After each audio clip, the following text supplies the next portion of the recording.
Muy buenas tardes, damos inicio a este programa Clúster de Ideas que Transforma. Es un espacio que se ha creado nuevo para trabajar y para construir ciudad. Tenemos acá al equipo que está pensándose este clúster que va a ser alrededor de las ideas para pensarnos el territorio, en el eje cafetero y a nivel nacional. Estamos enlazados a través de Facebook Live vía streaming, Clúster Ideas que Transforman, y a través de Claro estaremos todos los viernes de 5 a 6 de la tarde. Equipo, hoy nos lanzamos con esta primera emisión. Presentémonos quiénes somos para todos los clusterianos que están en este momento conectados. Pues muy asombroso empezar acá y muy buenas tardes, mucho gusto. Yo soy David Cortés, yo soy filósofo de la Universidad Nacional y estudiante de Derecho. Y pues estamos aquí es como intentando encontrar el punto clave en qué es lo que tenemos que hacer y echarnos el cabezazo realmente sobre hacia dónde tenemos que ir. Porque esto no es sencillo, esta sociedad no es sencilla, pero hay que encontrarle el lado y por algún lado lo encontraremos. Nico. Muy buenas tardes, yo soy Nicolás Carmona Giraldo, soy estudiante de Comunicación Social y Periodismo de primer semestre y me uní a Clúster porque tengo la idea de que puedo cambiar la manera de distribuir nuestro pensamiento político de jóvenes para jóvenes. Hola a todos, mi nombre es Luis Miguel Núñez Duque, soy estudiante de Comunicación Social. Me uní a Clúster precisamente para eso, para hacer una construcción de ciudad a través de ideas jóvenes frescas. Más así, eso, estamos ahí. Más eso, frescas. Ahí está perfecto.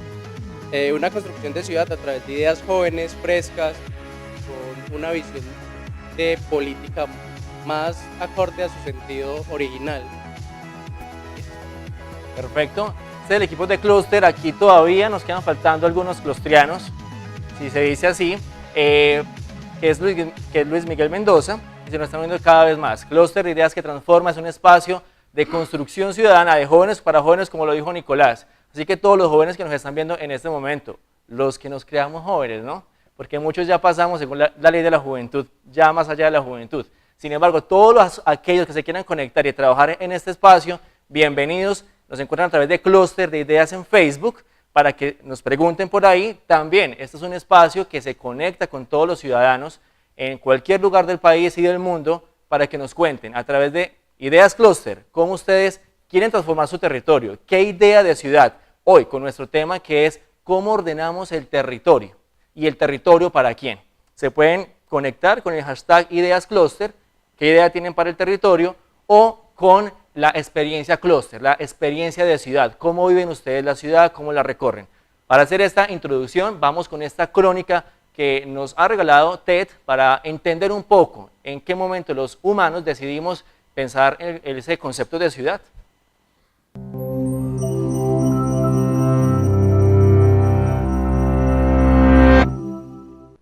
Al día de hoy, más de la mitad de la población mundial vive en ciudades. Para mitad de siglo, esto se incrementará un 70%, aunque ha sido algo reciente, ya que hace 100 años, solo 2 de cada 10 personas vivían en una ciudad, lo que era mucho menor. ¿Cómo hemos alcanzado ese grado tan alto de urbanización? ¿Y qué es lo que significa para nuestro futuro? En los primeros años de la historia humana, las personas eran cazadores-recolectores, que solían moverse de lugar en lugar en busca de comida. Pero fue hace 10.000 años que nuestros ancestros comenzaron a aprender los secretos de la selección artificial y técnicas de agricultura primaria. Por primera vez las personas pudieron cosechar sus alimentos en vez de buscarlos, lo cual condujo al desarrollo de los pueblos semipermanentes por primera vez en la historia. ¿Y por qué solo semipermanentes?, se preguntarán. Bien, esos primeros pueblos aún tenían que reubicarse después de unos años debido al empobrecimiento del suelo. Pero fue gracias a la llegada de técnicas de irrigación y rotación de cultivos hace unos 5.000 años que las personas pudieron confiar en una cadena a largo plazo de producción, haciendo posibles los asentamientos. Y con los excedentes de comida que las técnicas producían, no era más necesario para todos cosechar, lo que dio paso al desarrollo de la especialización del comercio y por ende de las ciudades. Con las ciudades ahora produciendo excedentes de herramientas, artesanías y otros bienes, ahora se daba la posibilidad del comercio y la interacción a larga distancia. Y así, conforme su comercio florecía, lo hacía también las técnicas que lo facilitaban, como las carretas, barcos, caminos y puertos. Claro, esas cosas requerían una mayor elaboración y mantenimiento, así que más personas eran traídas de las zonas rurales hacia las ciudades, conforme se iban creando mayores trabajos y las oportunidades estaban disponibles. Si ustedes piensan que las ciudades están sobrepobladas, tal vez les sorprenda saber que en el año 2000 a.C., la densidad de población de algunas ciudades era el doble de lo que se tiene ahora en Shanghái o Calcuta. Una razón de ello es que la transportación no era tan accesible, por lo que todo tenía que estar a distancias accesibles caminando, incluyendo las pocas fuentes de agua limpia que existían entonces. Así como el territorio de las ciudades estaba restringido por la necesidad de murallas que las defendían de los ataques.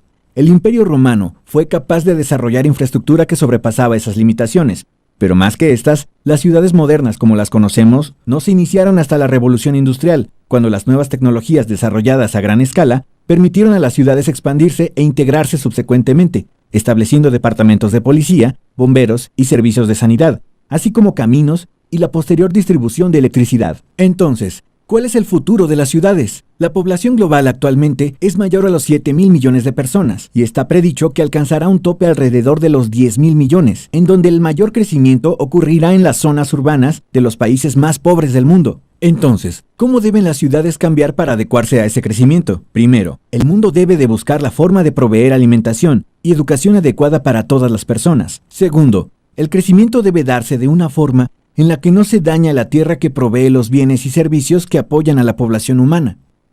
La producción de alimentos debería de moverse a granjas verticales y de rascacielos, jardines en tejados o en lotes vacíos en los centros de las ciudades, mientras que la energía progresivamente vendrá de múltiples fuentes renovables.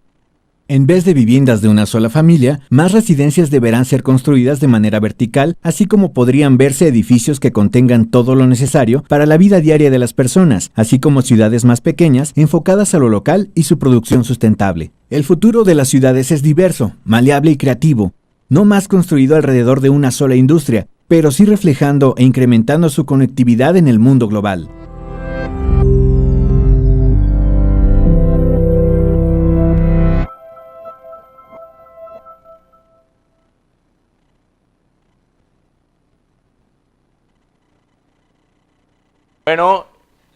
Bueno, este video nos contextualizaba de cómo a lo largo de la historia la humanidad comenzamos a pensar en esa forma de organizarnos en la urbe y también en el territorio.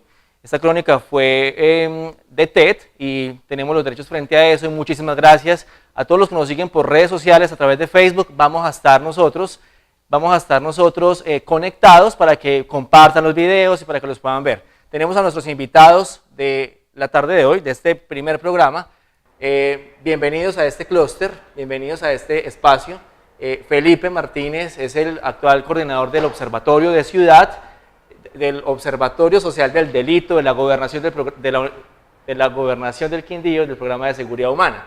Tenemos a Sebastián, arquitecto de la ciudad de Armenia, estudia en la Javeriana y tiene como muchos proyectos aquí en la ciudad y nos va a hablar también desde la experiencia.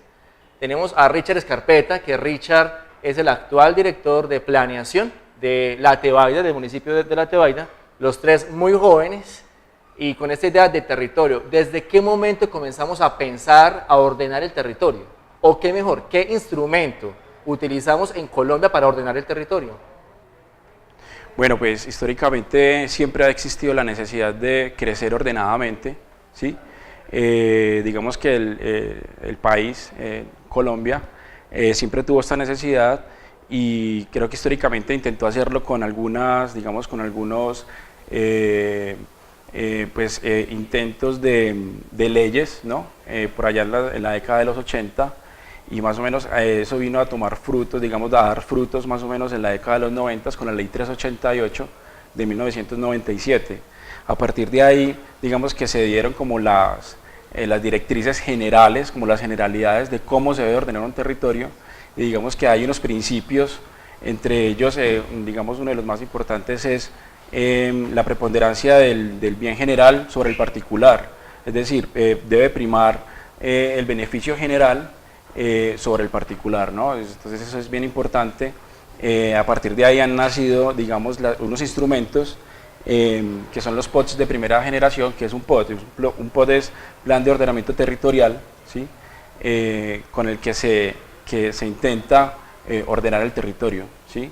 Digamos que esos son instrumentos que son totalmente concertados desde las autoridades, pues con las autoridades ambientales, con los consejos de ordenamiento territorial, con los consejos municipales y con las administraciones. Se intenta llegar como a un consenso de cuál debe ser la forma de proyectar las ciudades, ¿sí?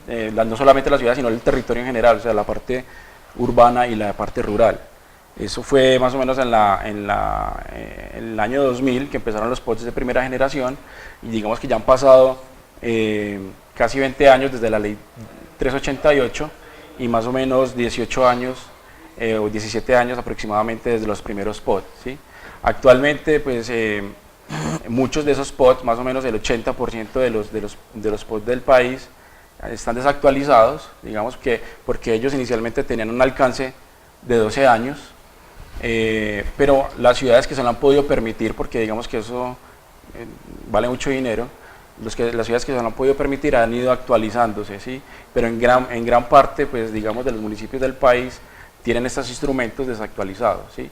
Actualmente, digamos que hay una idea de actualizarlos todos, y digamos que el país está en este mismo momento está digamos, con ese objetivo de actualizar estos instrumentos de ordenamiento. Este actual instrumento, digamos, para el caso del Quindío, ¿qué tan amable es, digamos, para los constructores? ¿Qué tan amable también permite esa interacción para pensarse el territorio? Bueno, a ver, yo digamos que te respondo como arquitecto y desarrollador de ciudad, constructor. Hay un instrumento de ordenamiento territorial, pues naturalmente, como lo decía Richard, a través del cual pues los constructores y las personas que desarrollan la ciudad pues revisan y trabajan basados en él, ¿cierto? El de Armenia es un POT que el último POT fue del año 99 y tuvo una idea muy interesante, pues de hecho por eso fue como galardonado en una Bienal de Arquitectura por restringir el crecimiento de la ciudad, ¿cierto? Se pensó como de una manera muy bien en ese sentido porque controló la expansión urbana. Eso fue, digamos, que una de las premisas de ese plan de ordenamiento. Como restringió el crecimiento de la ciudad, lo que hizo fue permitir un crecimiento en altura, que es lo que se llama la densificación, que es tener más metros cuadrados construidos por metro cuadrado de suelo, ¿cierto? Por una unidad. Ese es el plan de ordenamiento actual. De un momento a otro vimos que la claro, ciudad comenzó a crecer. Exacto, comenzó a crecer hacia arriba. Claro, ¿qué pasó? Al permitir más altura, se valorizaron muchos lotes y eso fue lo que dio inicio a ese boom de la construcción, ¿cierto? Las personas vieron una posibilidad, digamos, de rentabilidad en esta nueva situación normativa y empezaron a desarrollar esos lotes. Entonces la ciudad creció y básicamente se estableció una altura máxima casi que en toda la ciudad de 15 pisos. Eso, digamos, fue como uno de los factores que dio pie a ese crecimiento de ciudad que hemos visto estos últimos años tan desbordado. Tal vez, creo yo, que no se estudió de manera profunda la capacidad de carga de la ciudad en los diferentes sectores. O sea, básicamente se pensó como una estrategia global y general y no se detuvo a entender las situaciones particulares de cada barrio o cada sector. Entonces, por eso vemos que actualmente hay congestión, en Armenia ya se ve trancón, que no se veía antes. Claro, hay sectores en los que donde existía una casa y vivía una familia, ahora hay un edificio y viven 40 familias. Entonces ya no es un carro, sino que son 40 carros. Entonces, y la capacidad de carga de la vía es la misma, porque las vías de Armenia no han cambiado, la avenida Bolívar sigue teniendo los mismos dos carriles, tal. Bueno, hay unas cuantas vías que sí se han hecho unos buenos desarrollos en el sur, que han creado unas vías nuevas, que han conectado algunos sectores. Que de hecho eso también es interesante, ver cómo la ciudad se comenzó a generar una construcción diferente. Ya hay vías que comunican el sur, el norte entre el norte, que eso antes no veíamos una ciudad larga, que tenía que ir la gente hasta el centro para poder ir hasta el occidente, pero el flujo de comunicación urbana sigue siendo el mismo, la movilidad de la gente a nivel de transporte público sigue siendo el mismo. Pero bueno, Felipe, ¿cómo es este instrumento a nivel rural? ¿Cómo lo plantea a nivel rural? Pues Alejandro, el instrumento de ordenación en el sector rural viene desde la década de los 50. En el 56 sale la ley segunda que crea las reservas forestales, se crean unas zonas del país, un área bastante importante, de vocación forestal que debería estar en usos forestales y se le da al Estado la orden de ordenar esa reserva en año y medio y en este momento aún no está ordenada. O sea, ahí tenemos un primer intento de ordenar el territorio totalmente fallido y que ha llevado a que en el sector rural haya una expansión de la frontera agrícola totalmente desmedido y de una manera bastante desordenada. Después de la ley segunda viene todo el tema de los planes de ordenación y manejo de cuencas hidrográficas que se centran básicamente en las cuencas abastecedoras de los acueductos municipales y como una forma de suplir esa falta de ordenación de la reserva forestal vienen los planes generales de ordenación forestal que debe hacer cada corporación autónoma regional en su jurisdicción. Esos son los elementos básicos con los que ha contado el país. En este momento, desde la UPRA, que es la Unidad para la Planeación Rural Agropecuaria, se está buscando hacer un trabajo muy fuerte sobre todo lo que es la ordenación social y productiva del territorio. Esos son los elementos que hemos tenido. En el sector rural se ve una debilidad mucho mayor frente a la ordenación del territorio que en los contextos urbanos y pues eso nos ha llevado a la situación de alguna forma caótica en términos ambientales que tenemos. También podemos ver que, digamos, tenemos una constitución muy abierta, muy laica, que permite muchísimas cosas, pero vemos territorios como lo que es el Amazonas, sobre todo los del sur del país, que todavía están como trabajando bajo una metodología que incluso se podría parecer a la del 86. Tenemos una constitución nueva, tenemos un instrumento nuevo, pero es difícil ordenar el territorio en estos lugares. Claro, ahí hay que tener en cuenta varias cosas. Uno, poca presencia del Estado, que ha llevado a poco conocimiento. Y pongo ejemplos claros. Si en el Quindío contamos con 22 estaciones climáticas, en el Amazonas no hay 15. Que reporten los datos, que nos reporten los datos. Entonces tenemos una baja presencia institucional que nos ha llevado a un bajo conocimiento del territorio. Ahora, hace poco oí al ministro de Ambiente decir que después de que se desmovilizaron las FARC pudieron entrar a zonas de la serranía de la Macarena donde no habían podido entrar. Y ahí lograron encontrar nuevas especies que no se habían podido encontrar por el efecto que tenía el conflicto sobre la inaccesibilidad a estas zonas. Y en esas zonas, en lo que eran los antiguos territorios nacionales, se da una sobreposición de figuras que es bastante complicada. Allá existe una figura que son los corregimientos departamentales, que son corregimientos pero no dependen de las alcaldías, sino que dependen de la gobernación. Por ejemplo, en el Amazonas solamente tenemos 2 municipios que son Leticia y Puerto Nariño, mientras tenemos cerca de 5 corregimientos departamentales. Está La Pedrera, está Chorrera. Tarapacá, Chorrera, es un tema bien complejo. Y además empiezan a surgir todas las figuras de los territorios colectivos, bien sea indígenas o de comunidades negras, y todo el tema de las áreas protegidas, bien sea del sistema de parques nacionales naturales o áreas protegidas del nivel local o del nivel regional, que se terminan convirtiendo en un obstáculo para la ordenación del territorio. Cuando no se tiene claro en un resguardo indígena quién manda, si manda el gobernador del cabildo, si manda el alcalde, y cuando se traslapa con un parque, no está clara la figura del jefe de parque y del gobernador del cabildo, entonces ahí se enfrenta a una serie de dificultades que llevan a que esos territorios tengan problemas muy serios de ordenación y por lo tanto de gobernanza sobre los recursos que allí se encuentran. Es bastante denso todo este tema.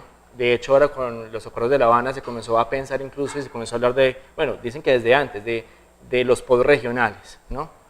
Le recordamos a toda nuestra audiencia que nos sigue por el canal que pueden enviar sus preguntas a través del Facebook del canal o a través de Clúster de Ideas. Así nos encuentran en el Facebook y pueden enviar sus preguntas. Incluso si se quieren conectar desde sus casas, sus trabajos, lo pueden hacer y están acá en directo participando de lo que es este primer debate sobre el territorio. Richard, estábamos hablando en algún momento que este instrumento que hoy tenemos obedece, o mejor, fue inspirado en otro lugar. Cuéntanos un poco frente a esa historia. Sí, digamos que históricamente pues el país se ha fundado y ha fundado sus leyes en base a otras experiencias de otros países, puede ser suramericanos, incluso europeos. En este caso, digamos la LOT, la Ley de Ordenamiento Territorial, se fundó mucho en la forma de ordenar los territorios de España, ¿no? Y no solamente de España, sino de una época, de la época franquista, digamos, ¿sí? de los 60s, de los 70s, que es una norma restrictiva. ¿Qué quiere decir eso? Que lo que no esté escrito en la ley no se puede hacer, ¿sí? Entonces, ¿eso a qué obedece? A que si los usos de suelo de una ciudad determinan X situación, si no está escrito dentro de ese uso de suelo, definitivamente no se puede hacer, ¿sí?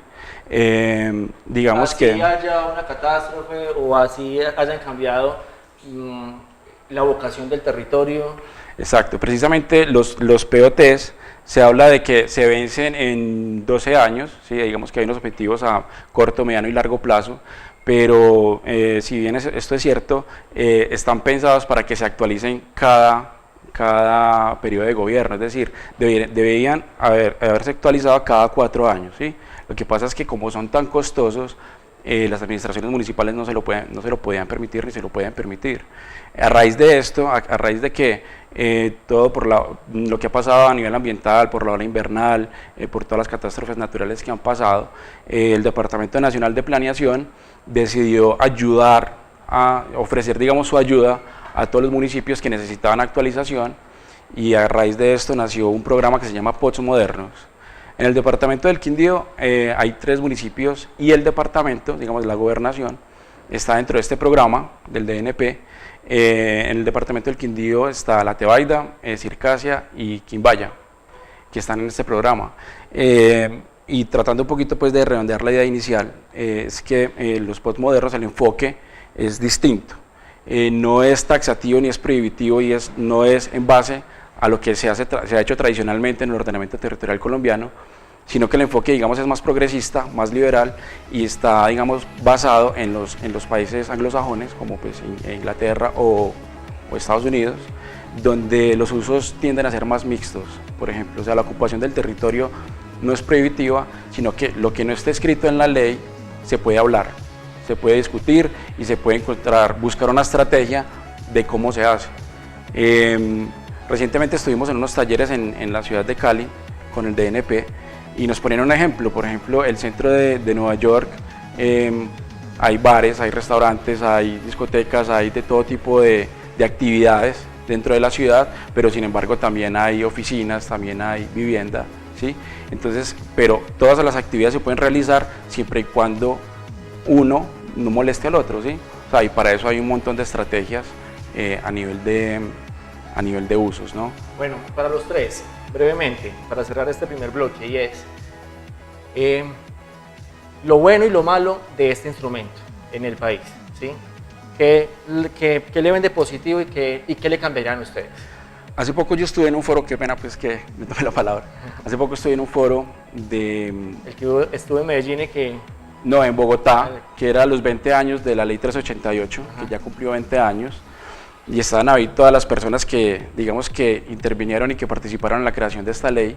Ellos concluían, después de ya 2 décadas de ordenamiento territorial del país, decían que, a sorpresa de ellos, Colombia es referente a nivel suramericano y centroamericano. Colombia es referente en ordenar sus ciudades, ¿no? Sí. Y aquí, O sea, y aquí les damos un caos. Claro, en México, Brasil, Argentina, Chile, se basan en la forma que nosotros ordenamos el territorio para ordenar el de ellos. Digamos que en ese sentido es exitoso. Fuimos, digamos, casi los primeros de Sudamérica y, digamos, de Latinoamérica en hacerlo. Eso es positivo, por ejemplo. Luego que ya tendrá todas las fallas del mundo y que hay que ir mejorándolas, ¿no? Pero no se ha pensado hasta este momento, por ejemplo, de derogar esta ley. O sea, la ley es la misma de hace 20 años. Listo. Sebas. Claro, lo que pasa es que la ley... Lo bueno y lo malo, listo. Para ir cerrando y irnos a un primer bloque. Digamos de lo que dice Richard, yo creo que metodológicamente la ley es muy buena. Ya entra lo que sucede en cada uno de los municipios de Colombia y cómo cada municipio busca reglamentar su territorio y pues la manera en que lo ha hecho. Entonces, ¿yo qué siento? Digamos, como persona que utiliza el POT como instrumento para poder desarrollar proyectos, y es que la ley no atiende la particularidad y muchas veces niega la posibilidad de desarrollar ciertas cosas por ser tan franquista en ese sentido, ¿cierto? Como tan dictatorial y no permitir hablar las cosas, ¿cierto? Entonces siento que es bastante rígida en ese sentido. Felipe. Para mí lo bueno es la intención de poner cada cosa en su lugar y encontrar un lugar para cada cosa.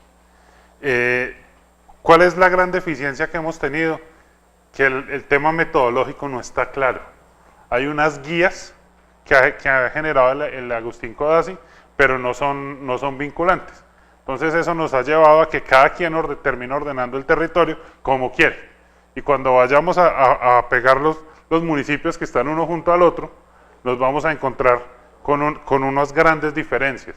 Y otra cosa ahí es que no hemos tenido en cuenta el funcionamiento del territorio. No es desconocido para nosotros que hay veredas de un municipio que, si bien políticamente pertenecen a ese, funcionalmente están totalmente ligadas al vecino. Y nosotros la ordenamos con el que están administrativa y políticamente dependientes. Eso es lo bueno. Esos son los aspectos que faltan. Listo. Sí, eso hace falta. Eso sería para el siguiente bloque. Recordamos a las personas, se pueden conectar vía Facebook a través del canal o a través de Clúster de Ideas en Facebook. Tienen sus videos, sus comentarios y aquí los van a ver. Vamos a un corte de comerciales y ya regresamos aquí en Clúster de Ideas.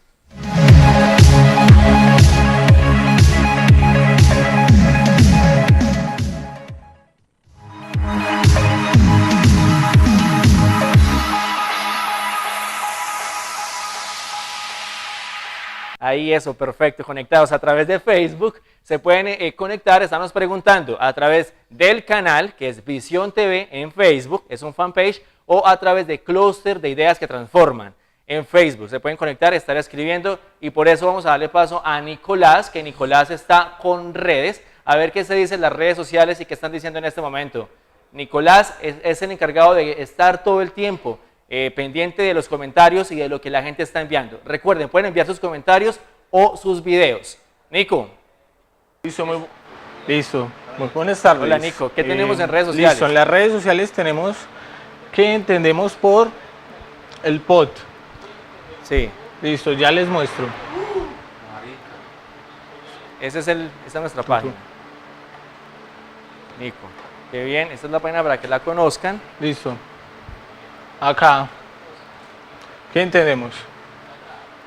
Ecologistas en Acción, tenemos de página recomendada, Ecologistas en Acción, Sí. el periódico El Tiempo Sí. y Bueno, ¿cuál es la información que nos vas a colgar en este momento, Nico? Bueno, la información que les voy a decir es que de los 1.102 municipios que tiene Colombia, 886 Sí. tienen el plan de ordenamiento vencido. Oh, Listo. ese es el dato. Estas son las páginas recomendadas por ahora. Gracias, Nico.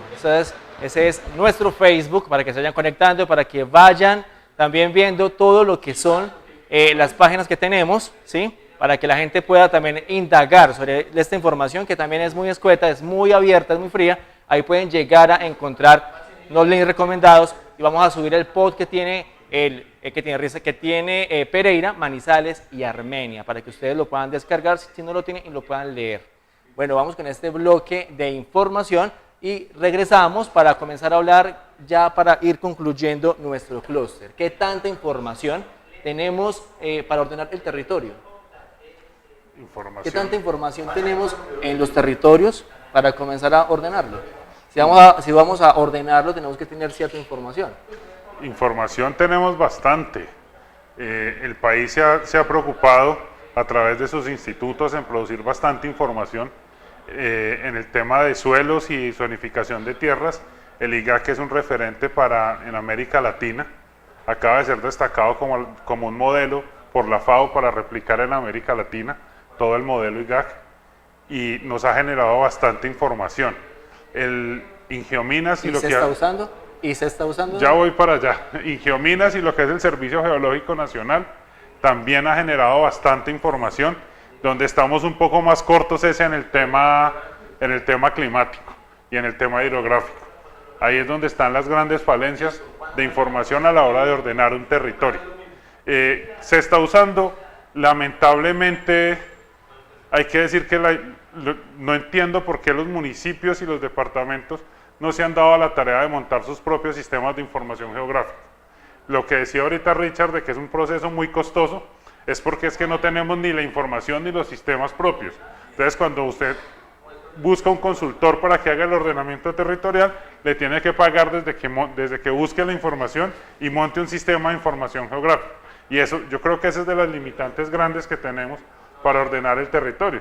Las alcaldías y las gobernaciones debían tener sus sistemas de información propios, alimentarlos constantemente, y eso le daría una agilidad grandísima a todo el proceso de ordenación del territorio. Mira, Felipe, que ahora está pasando algo.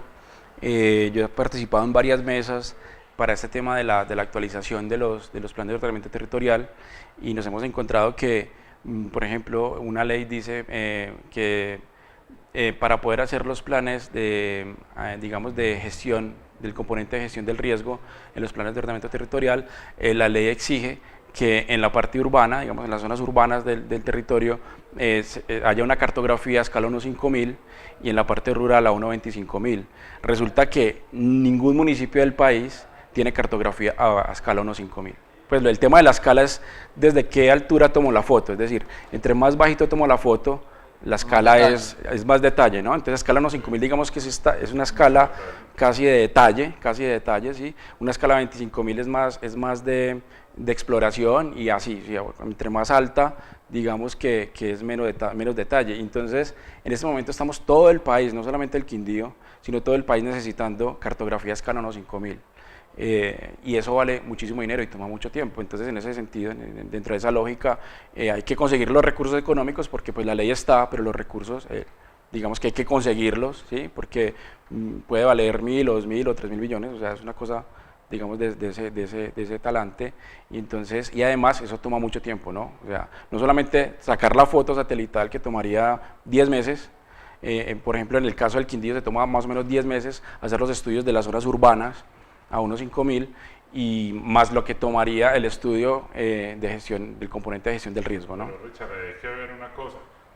El Quindío tiene una disponibilidad de información en todo el tema de suelos y tierras que no tiene el resto del país. Solamente el 7% del país tiene estudios semidetallados de suelos. Están en escala 1.25.000. ¿Y el único departamento que lo tiene completo es el Quindío. Sí. Es el Quindío. En la única zona del país donde van más adelante que nosotros es en el Valle, que tienen estudios detallados de suelos a escala 1.5000, pero lo hicieron solo en el sector de caña, en un convenio entre Ligagia y Azocaña. Okay. De resto, Pero sí, Quindío es un instrumento impresionante.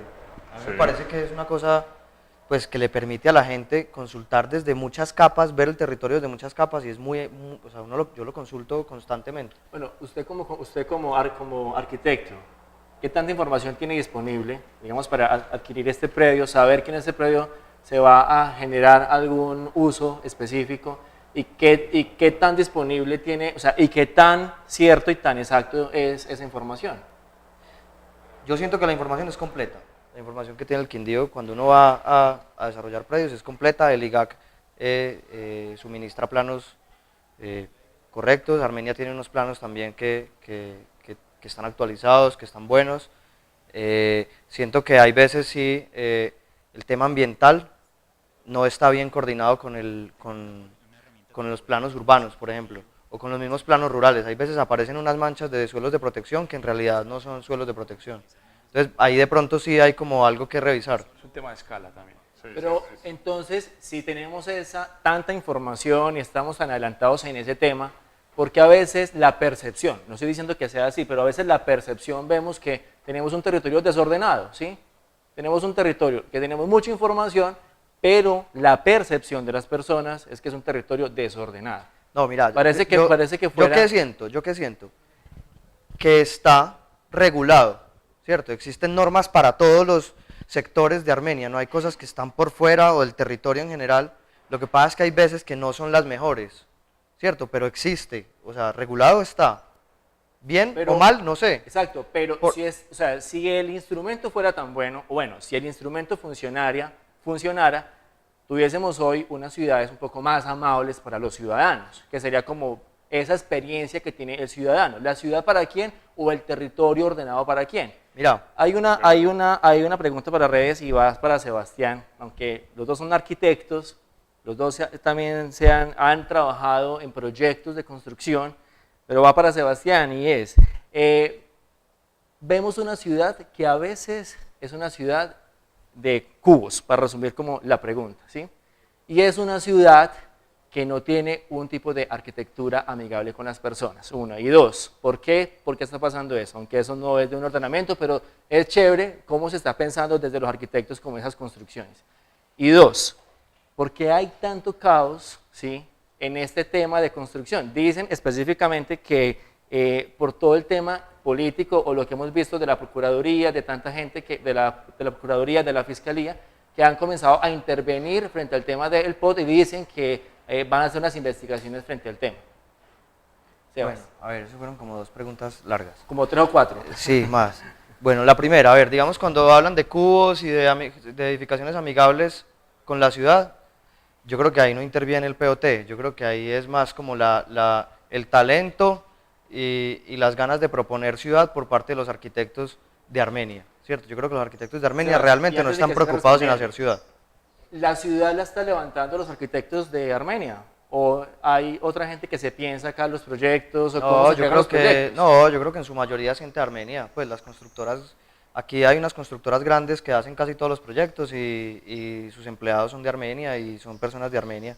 Pues hay pocas personas que han venido, unas firmas como españolas que están interviniendo también, pero gran parte de su capital humano es de Armenia. O sea, digamos que por ese lado la ciudad se proyecta por gente de Armenia, pero parece que no se hiciera como con el debido cariño pues por la misma ciudad.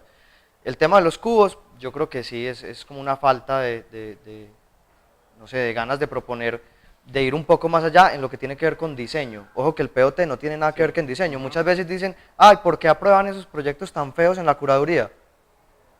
Eso no le compete a la curaduría ni al POT, eso es estrictamente talento del diseñador. En algún momento para prepararnos. Que ahora, tenemos lo que dice invitada. Felipe, ¿por qué la gente compra? Si es tan feo, ¿por qué compran? No compren. Bueno, Richard y Sebas y Felipe, últimamente hemos escuchado mucho en las noticias, no solamente para Armenia, sino a nivel nacional, que se está hablando frente a los POT, que los van a revisar, que tienen que estar más atentos por el tema ambiental. ¿Qué es lo que está pasando alrededor de eso? ¿Sí? ¿Qué dice la normatividad, por ejemplo, frente a eso y cuál es el contexto? Muchas veces la gente se informa más con el voz a voz y esta oportunidad sería interesante para poder. No, ¿qué pasa? Mire, los planes de ordenamiento territorial son concertados. Eso no es que una sola persona se lo sacó del bolsillo y colocó en un documento lo que él quería, no. Eso se concerta con el Consejo Municipal, con los consejos de ordenamiento territorial, con la comunidad, Inclusive con CRQ, con el componente ambiental, o sea, todo están los consejos territoriales de planeación, o sea, eso es concertado por una cantidad de organismos que la ley y la Constitución lo estipulan, ¿no?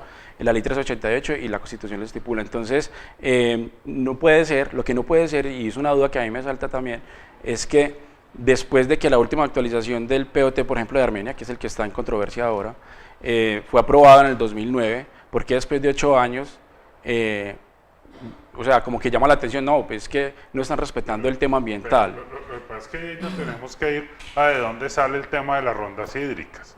El tema de las rondas hídricas viene del decreto 2811 del 76, que es el Código de los Recursos Naturales. Y si no estoy mal, en el artículo 83, habla de que hay unas zonas que son de propiedad del Estado y son imprescriptibles. Y ahí se crean las rondas. Y dice que son hasta 30 metros de los cauces medios de las corrientes de agua. Entonces, primero, ¿cuál es el cauce medio de una corriente de agua? ¿Desde dónde se toma? ¿Desde dónde? ¿Dónde cojo la orilla? ¿Crecido o bajito? Ajá. Y segundo, dice hasta 30 metros, pero no está taxativo en decir son 30 metros. Entonces, ahí es donde hemos dejado un hueco enorme a la interpretación. Claro. Entonces, si yo, 5, como es menos de 30, pues yo puedo decir, sí, estoy cumpliendo. Pero viene otra persona, interpreta la misma norma y dice, no, son 30, entonces usted como me metió hasta 20 y me estoy respetando. Y ese es el tema, o sea, el tema es que la norma en su momento tuvo muy buena intención, de eso no hay duda, pero no es clara. Entonces dejamos unos huecos donde estamos a la interpretación. ¿sí? Y eso no lo puede resolver un consejo, no, porque el consejo simplemente... Felipe, yo creo que ese problema general, primero, de interpretación, hay un bache, hay unas personas que están interpretando esa norma que incluso la Fiscalía ya habló, la Procuraduría ya está hablando, hasta el alcalde de Armenia se pronunció frente al tema fuertemente. Hemos visto cómo han salido los secretarios de planeación y al mismo día que se pronuncia el procurador ambiental, ese mismo día renuncia Carlos Alberto Mendoza en Armenia, ¿sí? Pero también hay un tema de la comunidad, ¿sí? Que a veces decimos, están los mecanismos de participación, pero vemos que mucha parte de la comunidad, y también nos lo estaba diciendo David Cortés, no participa, ¿sí? No participa en esa construcción colectiva. Entonces hay un desconocimiento de ese instrumento, hay una falta también de confianza frente al tema, terminan los arquitectos muchas veces crucificados como si fuesen inmediatamente los culpables frente al tema, pero alrededor de eso no hay una educación, no hay un plan que permita, más allá de eso, de tener ese instrumento, es cómo las personas participan en ese mecanismo de participación. Tenemos en este momento también un bloque que tenemos con las ideas clúster ya para ir cerrando nuestro programa, que estamos ya a punto de culminarlo. ¿Qué ideas clúster tenemos en este momento con la invitada en la otra parte del estudio? Hola, estamos con Estefanía Martínez, antropóloga de la Universidad de Caldas. Actualmente está en el Observatorio de Delito de la Gobernación del Quindío y nos va a hacer una experiencia clúster. Hola, quiero compartir con ustedes la experiencia clúster de la movilidad de Manizales, ya que es categorizada pues como una de las mejores ciudades para vivir, teniendo en cuenta pues la encuesta de percepción ciudadana del año pasado de Red Colombiana de Ciudades. ¿Cómo vamos? Los habitantes de Manizales consideraron pues tuvieron un indicador positivo con respecto a la ciudad de un 80%, a pesar de que en la ciudad no tenemos pico y placa. Los trayectos son considerados cortos y rápidos. Tenemos pues varias empresas de transporte público, son muy organizadas, cubren muchas rutas en toda la ciudad. Los servicios de taxi presentan o utilizan aplicaciones móviles que facilitan, digamos, el servicio y generan pues más seguridad, son más rápidos. Entonces eso me parece pues importante en la movilidad de la ciudad. También utilizamos, o hay un programa por parte de la alcaldía que es Manizales en Bici. Ellos compraron unas bicicletas, las ubicaron en diferentes puntos de la ciudad y cualquier persona puede acceder a ellas con unos requisitos mínimos. También tenemos el cable aéreo, que es un transporte amigable con el medio ambiente y que se está socializando para que se utilice más en la ciudad. Esa es mi experiencia clúster. Estefanía, ¿y cómo has visto la movilidad ya que vives en Armenia comparada a Manizales? Aquí es un poquito complicada, pues hay mucha cantidad de motos, a pesar de que hay pico y placa para las motos también. Las vías son un poquito deterioradas, creo que eso es un factor que también afecta aquí en Armenia. Y pues igual el servicio público, creo que una sola empresa es, creo que de municipal, pues creo que alcanza a cubrir todas las rutas en la ciudad, pero me parece que la cantidad de motos sí afecta mucho la movilidad acá en Armenia. Ok, gracias Estefanía, volvemos con Alejo. Bueno, esta idea clúster de una estudiante universitaria, hoy está en el Quindío trabajando en el observatorio y que inició con Seguridad Humana, este programa de la Secretaría del Interior de la Gobernación del Quindío, secretario Héctor Marín, que también están en este momento trabajando un proyecto interesantísimo a nivel territorial, un concepto diferente de cómo se piensa la ciudad. Seguridad Humana, Secretaría del Interior. Vamos a concluir ya con esto, una idea clúster, vamos a irnos a las 5:55 cada uno. Una idea clúster, ¿qué idea ustedes proponen para pensarnos el territorio y para ordenarlo de forma diferente? Concertar ideas, yo creo que concertar, o sea, que planeación municipal, las planeaciones en general, los departamentos de planeación de los municipios estén abiertos a concertar el desarrollo, porque muchas veces son restrictivos. No. ¿No se está concertando? No, porque lo que decía Richard, porque si la ley no dice X cosa, no se permite, o sea, de entrada es la negación. ¿Y será que nuestra cultura, bueno, eso es triste decirlo, nuestra cultura de la corrupción no permite que en esa flexibilidad sí, tal vez. No, es que requiere toda la ética del mundo el tema de la flexibilidad. O sea, lo que pasa es que cuando se es flexible, da opción de otros comportamientos humanos, ¿no? Pues la idea es ser flexibles, pero tener toda la ética para hacer las cosas bien, ¿no? Yo creo que tenemos una deficiencia muy grande en el uso de la información.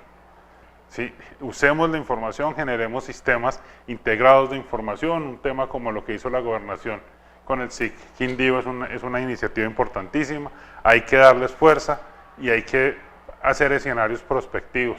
Tenemos suficiente información para hacer escenarios prospectivos, que es una figura de participación, donde la gente, cómo soñamos el territorio y qué tenemos que hacer para que el territorio sea de esa manera. Bueno, tenemos muchísimas ideas, muchísimo por construir. Ya para concluir, Felipe, yo quiero saber, usted nos hablaba un poco de las zonas que se están delimitando a nivel de páramo, ¿no? Sí. ¿Qué hay con eso? Ya hay una ley segunda en este momento que se tramitó en el Congreso, se está trabajando en eso, se está delimitando, pero ¿cuál es su propuesta frente a eso? ¿Está bien o le falta algo? No, el tema de las reservas forestales, hay que primero hacerle un montón de sustracciones porque son zonas que ya están invadidas. Entonces hay que sustraer para poder titularle a la gente que está ahí y poder reglamentarle y decirle, si usted quiere quedar ahí, yo le doy un título de propiedad, pero bajo estas y estas condiciones. Y el tema de páramos, que ahorita lo está haciendo el Instituto von Humboldt, hay que delimitar los páramos, porque nosotros no tenemos tampoco claro hasta dónde llega el páramo. Que eso es lo que dice la ley segunda. No, la ley segunda es sobre los temas forestales, bosques. Ahorita el Instituto von Humboldt está delimitando los páramos, y el ejemplo más claro es este páramo en Santander, Santurbán, donde había una explotación minera y no estaba claro hasta dónde llegaba el páramo. Entonces las personas que estaban haciendo la explotación decían, no, nosotros no estamos en el páramo. Y los ambientalistas decían, sí, ustedes están metidos en el páramo, porque no está claro el límite. Llegar en cualquier momento en que hasta aquí es el páramo, entonces de ahí hacia abajo hagamos lo que quiera con el territorio. No, no hagamos lo que quiera, ordenémoslo, porque el páramo ya tiene unas figuras legales de protección especial. Bueno, Armenia, específicamente con el tema de Armenia. La forma en cómo está distribuido, cómo se permite el uso del suelo en la ciudad, ¿es el mejor, es el más óptimo? ¿Cómo es la calidad de nuestras tierras en este lado del país? Alejandro, nosotros acá, en el país, en clases agrológicas de la 1 a la 3, está el 10%, el 3%. En el Quindío tenemos el 10% en esas 3 clases agrológicas. ¿Y eso qué significa? Que son suelos en los que podemos hacer producción agrícola sin mucho riesgo de que esas tierras se dañen, de que esos las estamos construyendo. No, las estamos urbanizando hacia el sur de la ciudad, toda la zona hacia la Tebaida. O sea, estamos urbanizando lo que puede ser nuestra despensa. Sí, según el último estudio de suelos que se hizo en el año 2013, hay 440 hectáreas con temas de subutilización moderada y hay otras tantas con subutilización severa. Suelos que deberían estar produciendo comida, los estamos mandando a otros usos. A cemento, ¿no? Para poder vivir. ¿Pero vivir de qué? Bueno, muchísimas gracias por estar en este primer capítulo de Clúster, que se sigue construyendo en redes sociales, con los comentarios, con los videos que nos fueron llegando y que nos fueron enviando, los vamos a ir subiendo en el transcurso de esta semana. Los esperamos el próximo viernes, en el próximo Clúster, de 6 a 7 por Claro y por streaming. De 5 a 6 me están corrigiendo, sí, de 5 a 6 de la tarde vamos a estar siempre conectados los viernes en este espacio de Clúster. Muchas gracias por recibirnos en esas pantallas y seguirnos conectando para pensarnos el territorio de una forma diferente.